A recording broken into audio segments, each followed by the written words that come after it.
Hey guys, a lot of you guys have been asking me to hop on here and answer some of your guys' questions. So we threw a Q&A out there for you guys, and I'm excited to answer some of them for you. Drake, hit me with the questions.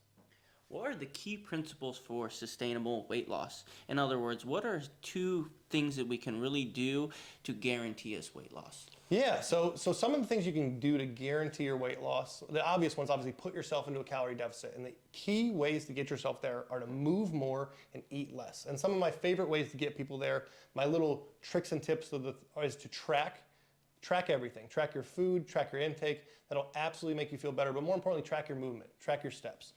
The keys that we always use with everybody on our plans, and I give to anybody who's trying to lose weight, is to raise your step count up at least past a minimum 10,000 steps a day, and try to get your calorie intake down for most people below 2,200 calories a day. If you do that, you'll probably lose weight. And some of the little tricks on top of that are swapping out beverages for sparkling waters and 0-calorie beverages, swapping out snacks for easy lower calorie swaps, like swapping buffalo wings for cauliflower buffalo wings. These are easy things to do.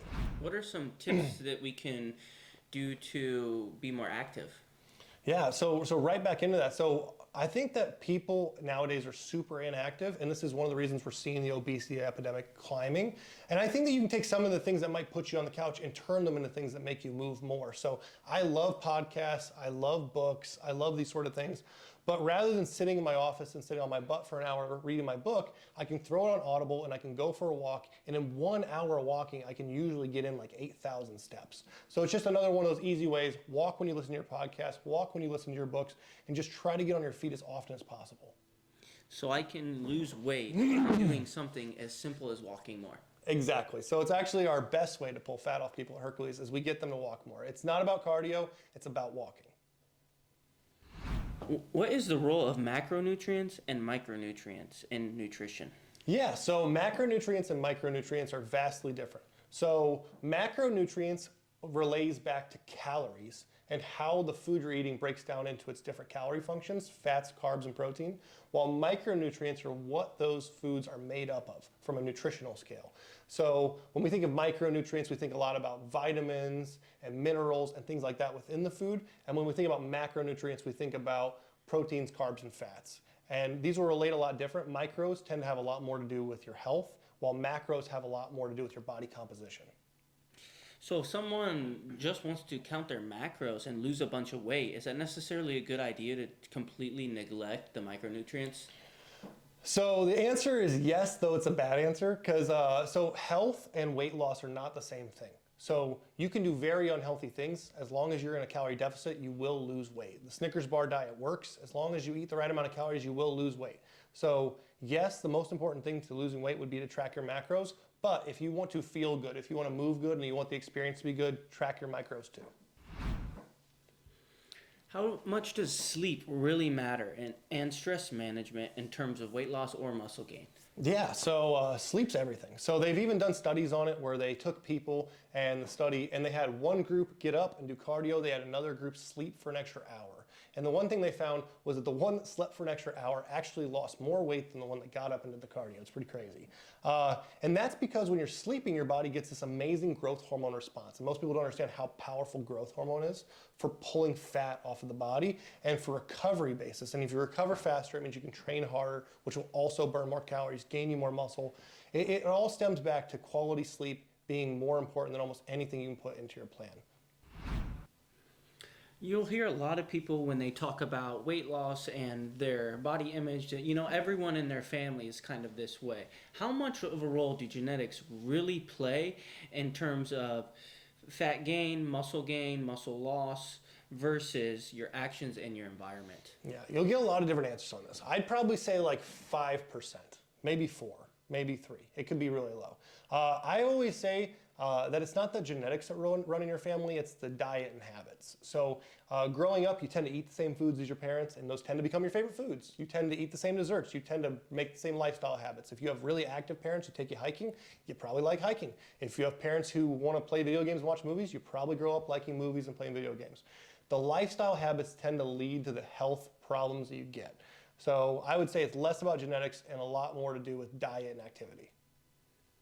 I hear this word metabolism thrown around all the time. I get on people's shit about metabolism all the time. Metabolism is not that important. I think a lot of people have this idea. I love this thing that when you see these people that are big boned, they have all these excuses. I'm big boned. I have a bad metabolism. Everyone in my family has a bad metabolism. It's really not the case because metabolism is not a single individual factor. Metabolism is a broken down assembly of multitudes of factors. When you see a lot of people that are super thin and they tend to run on a thinner state, most of those people tend to eat less. They tend to struggle to eat more. They tend to move more. Growing up, you see these people that are young, they think they have a low metabolism, but they tend to eat bigger portions. They tend to move less. And it goes back to hormone function. It goes back to all these other things. So yes, do I think metabolism exists? Yes. But do I think that it's important and I think it plays the role people think it does? No. It's completely malleable and you can change it for yourself at any time. Yeah, that's what I was going to ask. Is that a lot of people think that your metabolism is preset genetic and there's nothing you can do about it, whereas like you just explained, there are multiple ways to fire your metabolism. Yep, it's not like a set score. You don't have a 20 out of 100 on the metabolism scale and some people have 100. There is absolutely people who just have crazy ability to burn through calories. There's no question about it. And there's also people who do burn through calories slower. But any of those people can move the meter. So if you add muscle to your frame, your metabolism will get better. If you move more, your metabolism will get better. If you eat better, your metabolism will get better. If you get better micronutrients in, your metabolism will get better. If you fix your hormones, your metabolism will get better. And 80 other factors. So yes, it matters this much, but really it matters what you do. Is that kind of the reason why crash diets only work for so long and eventually the calories that they're eating stop making them lose weight? Yeah. So this goes back to a lot of people will say, they'll come to us and they'll say, I've been eating 1,200 calories and I'm not losing any weight. And I'll say, no, that's not true. That's just not true. Like if you were eating 1,200 calories, you'd be losing weight unless all these other factors come into place. So let's just say you crash diet. You take your calories down super low and you decide to rush into a diet to get results. You'll usually probably see a big drop right away.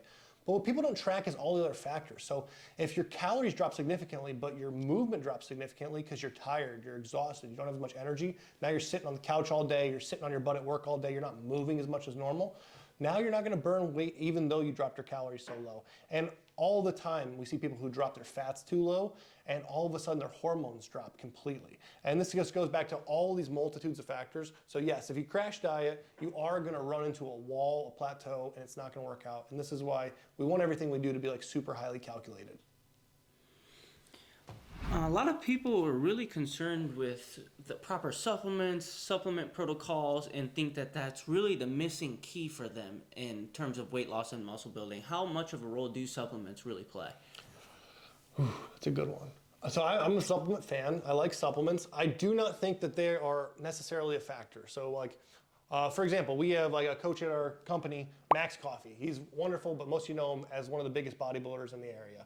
Max Coffee did not take creatine his entire bodybuilding career until 2 weeks ago. So people will say, well, creatine is essential. Well, Max is an example of how that's not true.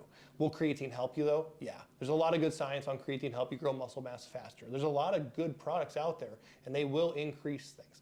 But if you're not dieting right, if you're not training hard enough, if you're not doing all the other factors right, supplements aren't going to save you. And when you say increase muscle, realistically, how much of more of a percentage of muscle gain or weight loss from these supplements will you really get? So there's lots of different opinions on this, but most of the science will show that you can get about a 50% increase in the total amount of muscle that you would gain in a year using the right supplementation. So the average person can gain about 10 pounds of real tissue a year. So with the right supplementation, you can make that 15. And that might sound awesome, but for most people who are impatient, that really breaks down to only adding 0.4 pounds of extra muscle a month. And for most people, that doesn't make sense as a useful tool because most people don't think long-term enough. Speaking of long-term, what are some differences between short-term and long-term weight loss strategies versus balancing someone's overall health initially and then maybe getting concerned about other factors in the future? Yeah, so there's definitely a difference between a short-term and a long-term diet strategy. So for example, in bodybuilding, we might do something called a mini cut. And a mini cut is where we will take someone to a deeper deficit than I would ever recommend. We maybe raise cardio more than I would normally recommend, but we only do it for maybe a 2 or a 3 week window. And we're just optimizing maximal fat loss function within a window of time before your body has any ability to regulate anything and before we'll lose muscle tissue.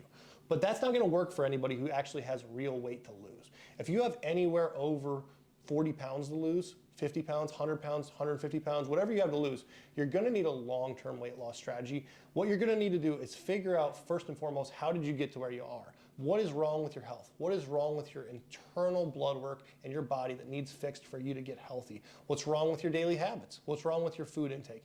And as we fix all these things, we can usually put them into this Goldilocks zone. This Goldilocks zone is that primary range where you're in a good enough deficit to lose weight, but not in too much of a deficit where we see things in your body down-regulating. And if we can get someone in a long-term diet strategy into the perfect point in that Goldilocks zone, we can lose more weight every week than they probably would expect they could continually. And that's really the goal there. So I've been training for years, and one area that I just cannot grow is my chest. Why is that pretty common amongst, especially men? If your chest is small, that means you're compensating somewhere. People do tend to have lagging body parts. You'll have something on your body that lags, but once again, this does not go back to the fact that you yourself has a disposition for a small chest. It usually means that you have a biomechanical issue going on that is making you compensate with other parts of your body more than your chest. So maybe you're pushing your shoulders forward while you're benching, maybe your triceps are just taking over way too much. And this is where you can work with a professional and they can set your routine up in a way to move around those things and get much stronger while you're still gaining all the strength and size you need. Do you think steroids are cheating? No. So I've worked with lots of athletes who are natural, and I've worked with lots of athletes who are unnatural. And I definitely think that there are federations that should be regulated. Do I think that an unnatural person should compete against a natural person? In no way, shape, or form. In that case, yes, they're cheating. But if you look at somebody and you say to them, wow, that guy gets steroids, all his work is just, he didn't actually do the work. He didn't actually do anything. In most cases, the guys who are on the steroids are eating better than you, and they're training harder than you, and they're doing more than you. What most people don't understand is the reason a lot of these guys take steroids is because at a certain point, your natural ability to grow will be hindered. You will grow, and you will grow, and you will grow, and instead of gaining 10 pounds a year, you'll gain 8. Instead of 8 pounds a year, you'll gain 6. Instead of 6 pounds a year, you'll gain 4. And eventually you run to the point where you can eat perfect, and you can train perfect, and you will gain only about 2 or 3 pounds a year, which is so disappointing for that athlete.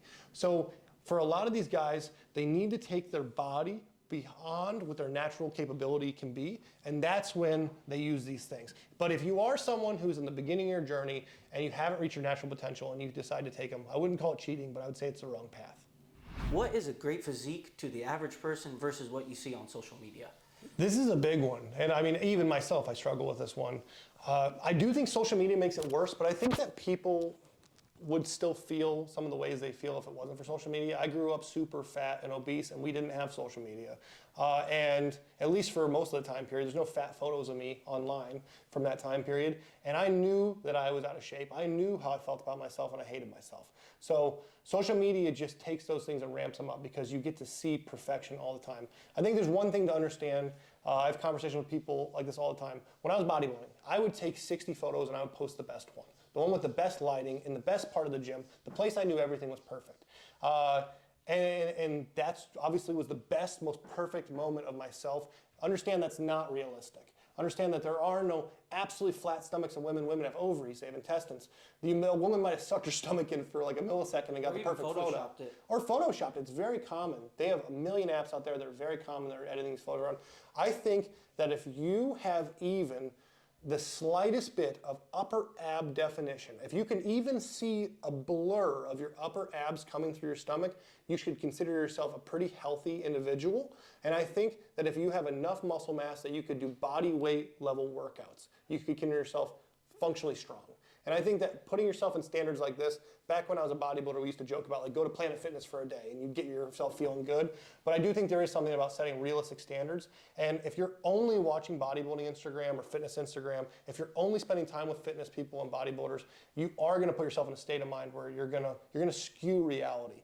And understand that if you're going to be your best, healthiest self, that you need to be proud of yourself. So find places to base your standards on. And like I said, being moderately lean enough that you can kind of see your core, and being strong enough that you can do functional body weight workouts like a pull-up or a couple pull-ups and push-ups, you're pretty good.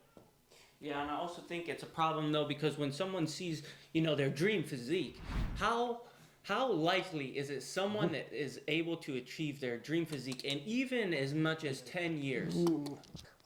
We hear it all the time. People will come to us and they'll send us a physique and they'll literally be like, I want to look like this by summer. And it'll be like someone who's clearly been training and bodybuilding for the last like 8 years straight. Like it's just unrealistic. Like a lot of you guys want things you haven't earned. And I think that's an important thing to understand. Like if you haven't earned it, you probably won't look like it. And then I want to add to that, like a lot of people look at movie stars, they look at people like that, and they think, oh, I want to look like this guy. Steroids are rampant in Hollywood. There's no question about it. Like to get as lean as these guys get, to do all these things, there is just such an unrealistic standard. Most people don't understand that on a lot of movie sets, there is weights and stuff for them to pump up with. And you might know yourself from before watching this, that you know you look your absolute best, the most impressive you've ever looked in your whole life, right when you get a pump or at the end of a diet. What most actors and most people you see on TV do when they know that there's a reality TV show season coming up, or they know that they're about to film a movie, is they diet just like a bodybuilder. They get themselves into immaculately lean shape. They will maintain it throughout shooting, so it's very unrealistic that you have that physique all the time. And they will also be literally pumping up with weights before every single individual scene they shoot. They do little tricks, like they'll have someone wear lighting, all these things. They'll edit, obviously, stuff, and even I remember Captain America, there's this amazing scene where he's holding onto a helicopter and he's grabbing the roof and he looks so buff. Great scene, love that movie.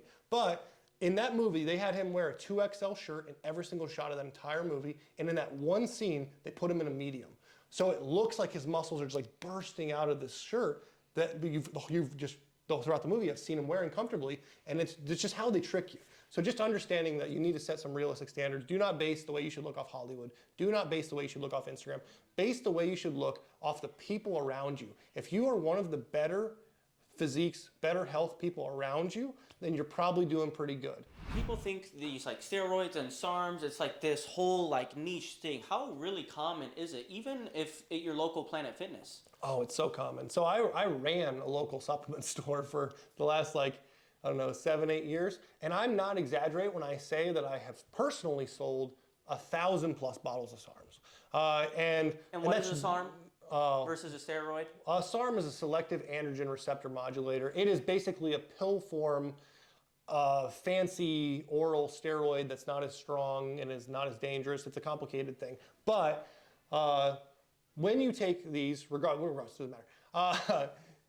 They're common. They're very common. If I myself have sold that many and I'm at one location of one store that has multiple employees, if you imagine every supplement store in just our area, we're talking tens of 20s of thousands of these bottles sold a year probably. There are kids taking these things in high school. Everyone in the gym is taking these things. That doesn't mean it's my recommendation. And I do think you should work with a professional before you even think about taking SARMs, because these can be dangerous. And if you use them right, it can be super effective. If you use them wrong, it can hurt you really bad. That's how I feel about most of these things. But yes, they are extremely common. There are guys, and I think a lot of people think if you take steroids, you automatically look good. I think this is a big misnomer. I know personally a lot of guys who look like shit and take steroids, like who literally do not have a lot of muscle, who are not that strong, who are taking more steroids than pro bodybuilders are taking, and they just do not have it. They don't have the diet right. They don't have the training right. They don't have all the other things worked out. They've never grown the natural physique where it needed to be first. And I also know guys who are the biggest guys in the gym, who are the most fit guys in the gym, who are taking no steroids or are taking so little steroids that most bodybuilders would laugh at them if they saw their cycle. And that's obviously where I recommend people be, is in that range. But yes, they are so common. Not an excuse to do it, but it is just a statement of how it goes. Right, and so the fact that steroids are so common, you can look good with steroids, you can look bad with steroids, you can see Hollywood standards. It's pretty good rule of thumb to just stop comparing yourself to others. Would you agree? Yes. Like I said, and the big thing is you don't know how people's lives are behind. So you might see someone in the gym and you compare yourself to how lean they are, but maybe they have been strictly dieting so hardcore for the last 4 months. And maybe you see someone who's much bigger and buffer than you. Maybe they've been lifting for 10 years longer than you. You just don't know. So set your standards based on the people around you, your family. Are you healthy? Does your blood work look good? Do you feel good? Do you get winded when you walk up a set of stairs? Do you feel good about yourself when you take your shirt off? These are the things that look good. Have the people around you as a good standard, and obviously try to surround yourself with people who are not horribly out of shape, and these standards will fall in place pretty well. All right, that should cover all the questions for this round. Beautiful. We're going to do this again. Comment below your guys' questions, and we'll put them on the next Q&A. I'm going to do this at least once a month for you guys. I really enjoy all this content we're putting out. And if you guys want to get any more content on us or any of our coaches, go to herculestraining.org and you get connected with us.